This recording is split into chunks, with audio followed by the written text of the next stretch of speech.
By the end of this hour, you are going to understand why the gland that controls your growth is essentially a biological kiss between the roof of your mouth and the base of your brain.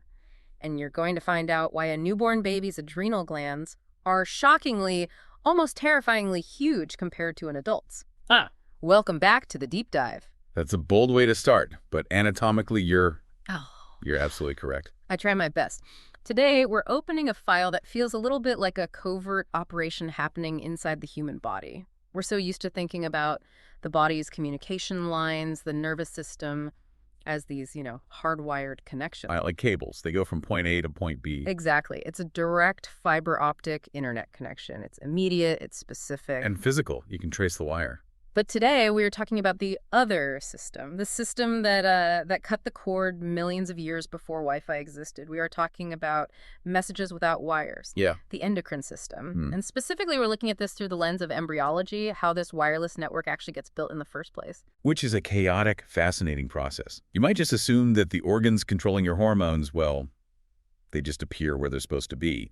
But the reality is so much messier. Messier how? It's a story of migration, of tissues literally traveling across the developing body to meet up with complete strangers and form alliances. And we are basing this entire discussion on a classic text that many medical students listening will recognize immediately, IB Singh's Human Embryology. Oh, yeah. Specifically, we are diving into the chapter on the endocrine system. That's chapter 25 in most editions.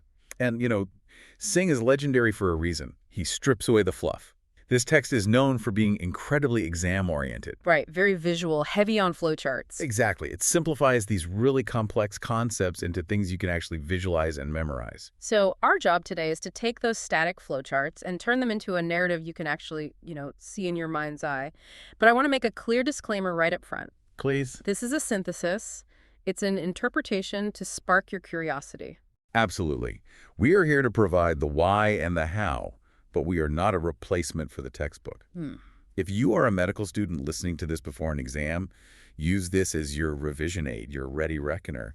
But please, go back and look at Singh's diagrams. You have to see them. Your retina needs to see the images we're describing. Consider us the tour guides, but you still have to walk the trail yourself. Now, usually when people talk about the endocrine system, they throw everything in the pot: thyroid, pancreas, ovaries. A whole lot. But the chapter in IB Singh is interesting because it zooms in on a very specific triad. I call them the head and kidney controllers. We're looking exclusively at the pituitary, the pineal, and the adrenal glands. And that's a really smart division. The thyroid and parathyroids, they get their own chapter because they're so intimately tied to the pharyngeal arches, neck development. And the pancreas with the gut, gonads with reproductive. Exactly. But the pituitary, pineal, and adrenals, they share this theme of being dual origin organs, or having these complex migration stories that really do stand alone. So that is the mission for this deep dive. We aren't just listing parts. We are trying to understand how these organs, which start in completely different neighborhoods of the embryo, some in the brain, some in the mouth, some in the body wall, how do they manage to pack their bags, migrate through the body, and merge to form these control centers? And the so what factor here is huge. Because when you understand that these organs are travelers, you realize that travel carries risk. Luggage gets lost. Connections are missed. And in embryology, lost luggage means tumors, cysts, and massive hormonal pathologies. So let's jump in. We are going to start with the big one, the master gland, the pituitary. Or, if you want to be fancy and impress your friends, The hypophysis cerebri. let's stick with pituitary for clarity. Okay, fair enough. Okay. But the Latin actually helps us here. Hypophysis means growth under, it's literally growing under the brain. Okay, visual anchor time.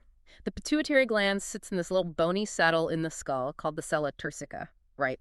It's right at the base of the brain, protected like it's in a vault. It is the most well-protected real estate in the head. But here is the thing that just blows people's minds when they first study this. The pituitary gland is an imposter. An imposter? Or at least half of it is. It didn't start in the brain. It's a chimera. This is that dual origin concept you mentioned. Yes. We have the anterior pituitary, which is also known as the adenohypophysis, and the posterior pituitary, the neurohypophysis. And they come from worlds apart. Let's break that down. Adeno usually refers to glands. Glandular tissue, yeah. And neuro obviously refers to the brain. Right, so the anterior pituitary comes from the ectoderm of the stomodium. The stomodium. That's the primitive mouth, right? The very early mouth cavity. Exactly. So the part of your pituitary gland that controls your growth, your thyroid, your stress response, it basically starts its life as the roof of your mouth. Okay. That's hard to get your head around. And the other half? The posterior pituitary comes from the neuroectoderm of the diencephalon. That's the floor of the third ventricle of the brain. So you have the mouth growing up and the brain growing down? It's a perfect meeting. And if we look at the timeline, IB Singh is very specific about this. It all starts around day 21 of intrauterine life. Day 21, that is so early. We are talking barely 3 weeks in. The embryo is basically a grain of rice. A grain of rice with a lot of ambition. At day 21, the ectoderm in the roof of this primitive mouse, the stomodium, it starts to thicken. It decides it's going on a journey. It invaginates, meaning it folds inward and starts growing upward toward the brain. And this upward growth has a name. It has a famous name, Rathke's pouch. Rathke's pouch. That sounds like a piece of camping equipment, but it's probably the most famous term in endocrine embryology. It haunts medical students in their dreams. Yeah. So think of Rathke's pouch as a balloon. It's tethered to the mouth, but it's floating up toward the brain. By the second month, that balloon has successfully emigrated. It detaches. It loses its contact with the mouth entirely. Yeah. The stalk that connected it breaks. It pinches off. Ideally, yes. It pinches off. So now you have this little bubble of mouth tissue sitting up near the base of the brain. And this bubble starts to differentiate. The anterior wall of the pouch gets very thick. This becomes the pars distalis. And that's the main bulk of the anterior pituitary. That's the workhorse. The posterior wall of the pouch stays thin. It doesn't grow much. That becomes the pars intermedia. And then there's an upward proliferation that wraps around the stalk of the pituitary like a collar. That becomes the pars tuberalis. I want to pause on a detail Singh mentions regarding the inside of the balloon. The cavity of the pouch itself, does that just vanish? That's a great detail. The cavity itself forms something called the intraglandular cleft. Now, in most adults, you can't really see it. It's just a vestigial space between the anterior and intermediate lobes. The ghost of the inside of the pouch. Exactly. It's the ghost of that space. In some animals, and rarely in humans, it can persist as a cyst, which can cause problems. So that's the mouth's contribution. It's packed its bags, moved up, and set up shop. Now, what is the brain doing during all this? Is it just waiting for this visitor to arrive? The brain is reaching out. Around week 6, while Rathke's pouch is moving up, the floor of the third ventricle in the brain starts to grow downward. This is an invagination called the infundibular process. Infundibular, that basically means a funnel, right? Yes, a funnel shape. So this funnel of brain tissue grows down to meet Rathke's pouch. They fuse together. This downward growth becomes the pars nervosa, the posterior pituitary. And the stalk connecting it back to the brain. That becomes the infundibulum. So if you look at a diagram, and Singh has a great one, figure 25.1 in the text, you see this sort of yellow pouch from the mouth hugging this blue funnel from the brain. Exactly. It's often described as the mouth tissue hugging the brain projection.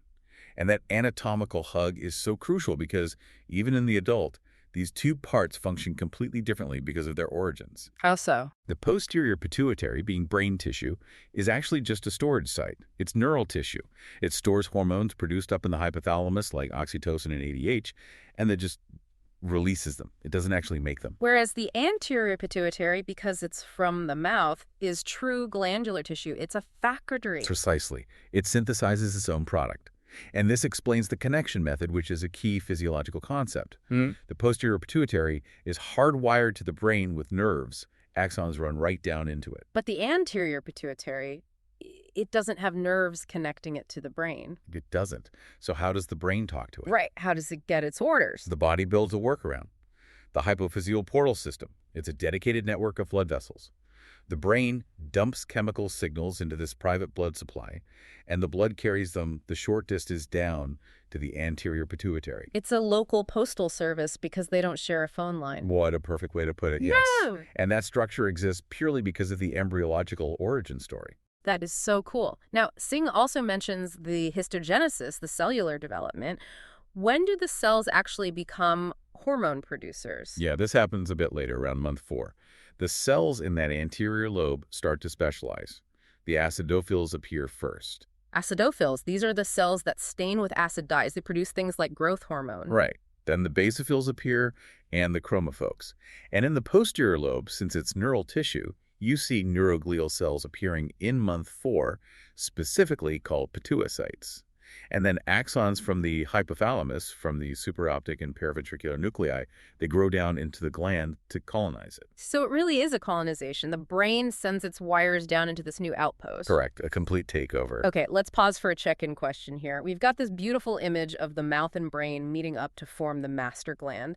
But as we know, migration is risky business. If you are moving a group of cells from the roof of the mouth all the way through the head to the base of the brain, surely something can go wrong. Well, absolutely. And this brings us to one of the most classic clinical correlations in all of embryology. Let's set up a vignette.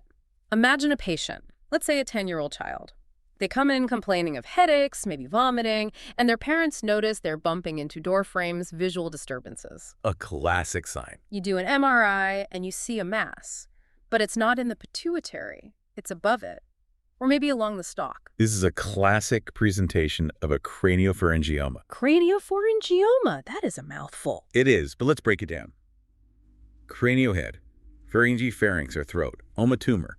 This is tumor arising from the remnants of Rathke's pouch. Wait, so pieces of the pouch got left behind, like breadcrumbs. Exactly like breadcrumbs. Remember the journey. Rathke's pouch travels through a path called the craniopharyngeal canal. Yeah. Usually this path completely disappears, but sometimes cells from the pouch are left behind along this track. And these leftover breadcrumbs can decide to grow into tumors years later. Yes, and here is the weird part that links back to the mouth origin. These tumors are often cystic, and they can contain calcifications. In fact, histologically, they can resemble the enamel organ of a developing tooth. Hold on, you're telling me you can have a tumor in the brain that looks like tooth enamel? Because it came from the stomodium. The same tissue that makes your teeth makes the anterior pituitary. So when it goes rogue and forms a tumor, it reverts to what it knows, making tooth-like structures. They call it adamantinomatous craniopharyngioma. That is absolutely wild. And because of where they sit, They press on the optic chiasm, which causes that loss of peripheral vision, the bumping into door frames. And they press on the pituitary itself, causing all sorts of hormonal issues. and Singh mentions something interesting about the age distribution here. It's not just kids. No, it's bimodal. You see a peak in childhood, around 5 to 14 years old, which makes sense for a developmental defect. But then you see another peak in older adults, aged 50 to 70. So those remnant cells can just sit there dormant for decades before deciding to grow. Precisely.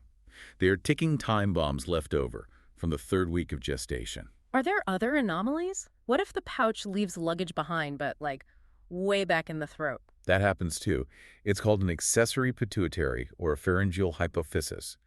You can literally find a small nodule of functioning pituitary tissue in the posterior wall of the nasopharynx. It missed the bus. It missed the bus and just stayed at the bus stop. And of course, rarely you can have pituitary agenesis or hyperplasia where the gland fails to develop properly at all, which is obviously incompatible with normal life without massive intervention. It just shows how precise this handshake between the mouth and brain needs to be. It does. It's a delicate dance. All right, let's move from the pituitary, which sits at the base of the brain, to a gland that sits deep in the center of the brain, the pineal gland. The epiphysis cerebri. This one has a bit of a reputation, doesn't it? Philosophers like Descartes called it the principal seat of the soul. People call it the third eye. It has a very mystical reputation, largely because for a long time, we didn't really know what it did.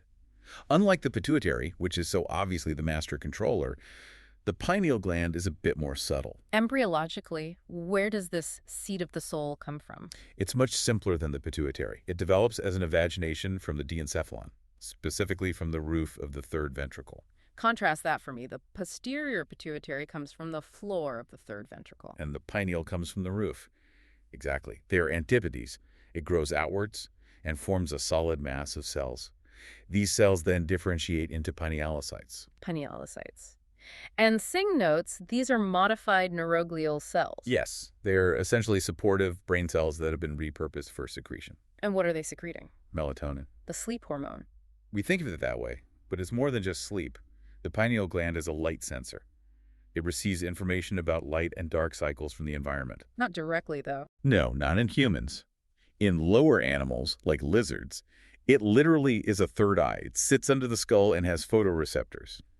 In us, it gets that info indirectly from our actual eyes. And how does that relate to development? Why is this important in an embryology context? Well, melatonin has a key function. It inhibits the secretion of GnRH, gonadotrophin-releasing hormone. And GnRH is the hormone that kicks off puberty. Correct. So high melatonin levels in childhood help keep puberty off. As the pineal gland calcifies and changes with age, melatonin patterns shift, which is one of the signals that allows puberty to start. So the seat of the soul is actually the timer for puberty. In a way, yes. And this has clinical relevance. If you have a tumor that destroys the pineal gland in a child, you lose that break. You get precocious puberty. You'd see a 6-year-old with fully developed sexual characteristics. Because the melatonin inhibition is gone. Exactly. And clinically, this calcification is useful for another reason, right? On scans. Oh, yes. The brain sand. A cervellus cerebrin. That sounds like a Harry Potter spell. It does. It basically refers to calcium deposits, carbonates, and phosphates that accumulate in the pineal gland, usually after age 17 or so. Because of this, the gland shows up as a bright white dot on an X-ray or CT scan. That's a landmark. It's a perfect midline landmark, a lighthouse in the middle of the brain. If you look at a scan and that pineal gland is shifted to the left, you know there is a mass on the right pushing the brain over.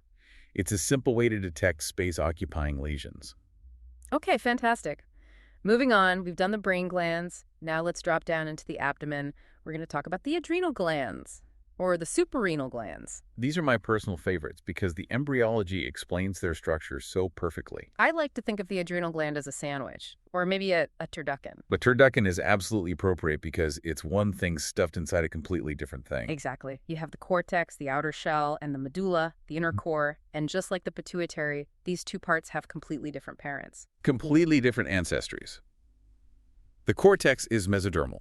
It comes from the coalomic epithelium, the lining of the body cavity. Okay. The medulla is neuroectodermal. It comes from the neural crest. Neural crest cells. Those are the great wanderers of the embryo. They are. We often call the neural crest the fourth germ layer because they go absolutely everywhere. They form face bones, pigment cells in your skin, and in this case, the core of your adrenal gland. Let's track this sandwich-making process. When does it start? Around week 5. The coalomic epithelium, this is the lining of the body cavity near the developing gonad, starts to proliferate. It bulges out to form a ridge called the suprarenal ridge. Okay, so this is the bread of the sandwich, the cortex. Yes, but here's the twist that Singh highlights so well. The adrenal cortex develops in 2 distinct ways. 2 waves, what do you mean? In the second month, the first wave of cells forms what we call the fetal cortex. These are large, acidophilic cells that are, well, they're temporary. Fetal cortex, a temporary cortex, okay. Then in the third month, a second wave of smaller basophilic cells arrives and essentially surrounds the fetal cortex. This second wave becomes the definitive cortex, the one you'll have as an adult. So you have this massive temporary cortex on the inside and the permanent cortex forming a thin shell on the outside. Exactly. And this fetal cortex is incredibly important. In the fetus, the adrenal glands are huge. How huge are we talking? Relative to body weight, they are 10 to 20 times larger than in an adult. At birth, the adrenal gland is almost the same size as the kidney it's sitting on. That is insane. Imagine if your adrenal glands were the size of your kidneys today. You'd be a ball of stress. Yeah. Well, the fetus needs these glands. The fetal cortex works with the placenta, the fetal placental unit, to produce huge amounts of steroid hormones, particularly precursors for estrogen, which are vital for maintaining the pregnancy. It's a steroid factory. So we have this massive mesodermal cortex forming. When does the turducken stuffing happen? When does the medulla arrive? Around day 45. While that fetal cortex is growing, sympathogonia, these are cells derived from the neural crest, arrive at the scene. It sounds like an invasion. It is an invasion. They penetrate the cortex on its medial side. They migrate right into the center of the gland. Like paratroopers dropping into the middle of a fortress. That's a great analogy. They accumulate in the center, and they form clusters and cords. These differentiate into the adrenal medulla. And these cells, they are effectively nerve cells, aren't they? They are modified neurons. Specifically, they correspond to postganglionic sympathetic neurons. Can we just unpack that for a second? Sure. In the sympathetic nervous system, you usually have a preganglionic nerve going from the spinal cord to a ganglion, and then a postganglionic nerve goes from the ganglion to the target organ. Right. Here, the preganglionic nerve goes all the way from the spinal cord to the adrenal medulla. The cells in the medulla are the postganglionic cells, but instead of having axons, they just dump their neurotransmitters, adrenaline and noradrenaline, directly into the blood. So the adrenal medulla is basically a ganglion that lost its axons and decided to scream panic into the bloodstream instead. That is a very, very scientifically accurate description. It's a systemic alarm bell. So we have the sandwich, neural crest inside, mesoderm outside. Now, you mentioned the fetal cortex is huge. What happens to it after birth? It shrinks rapidly. This is the postnatal shrinking act. The fetal cortex, having done its job, regresses completely by the second year of life. So the gland actually gets smaller as the baby gets older. Yes. The adrenal gland actually loses weight after birth. It collapses in on itself. The definitive cortex, that second wave, then starts to properly differentiate into the three zones we know in adults. The zona glomerulosa, fasciculata, and reticularis. Right. But at birth, only the glomerulosa and fasciculata are present. The zona reticularis, the innermost layer of the adult cortex, only appears around the end of the third year of life. That's a key detail. The gland isn't even finished at birth. Not at all. It's very plastic and continues to mature for years. Let's look at the clinical side of this. Because the adrenal gland is so complex and because it's a steroid factory, when it goes wrong, the effects are dramatic. Oh, the big one here is congenital adrenal hyperplasia, or CAH. Describe the scenario for us. Imagine a newborn baby.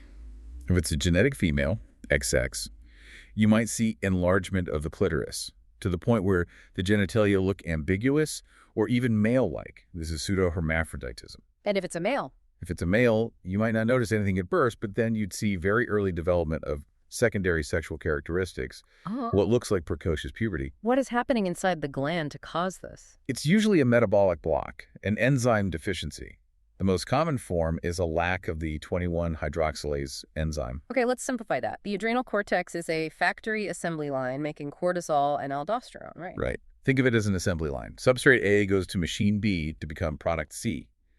21-hydroxylase is a crucial machine on that line. If that machine is broken, the factory can't make cortisol. So the brain sees there's no cortisol and it screams, make more. Exactly. The pituitary pumps out huge amounts of ACTH to stimulate the adrenal gland.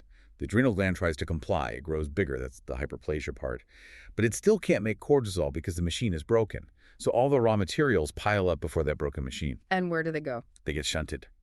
They spill over into the only assembly line that is still working. The androgen pathway, the male hormone pathway. So you just get a flood of testosterone-like hormones. A massive flood. In a female fetus, this masculinizes the external genitalia.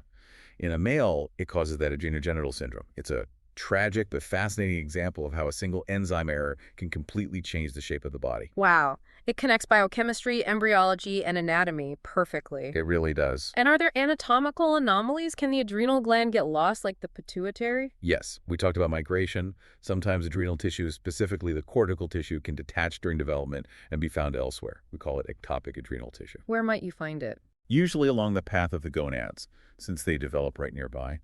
Or you could find it fused to the kidney, sometimes even in the liver or the broad ligament in females. So if you are a surgeon removing a kidney, you have to be aware that there might be a little piece of adrenal gland stuck to it. Exactly. You have to know the developmental neighborhood. Before we wrap up the adrenal section, I want to touch on a specific term Singh uses in box 25.2, chromaffin cells. Ah, yes.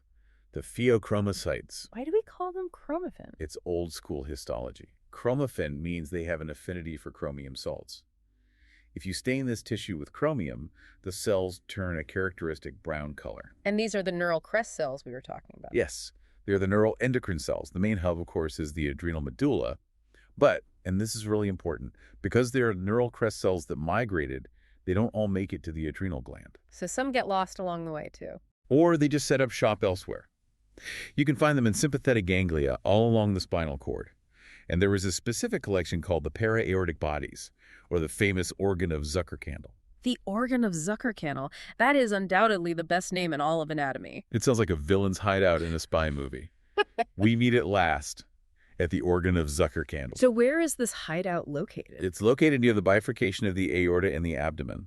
In the fetus, this organ is actually quite large, and it secretes catecholamines, acting like an extra-adrenal medulla.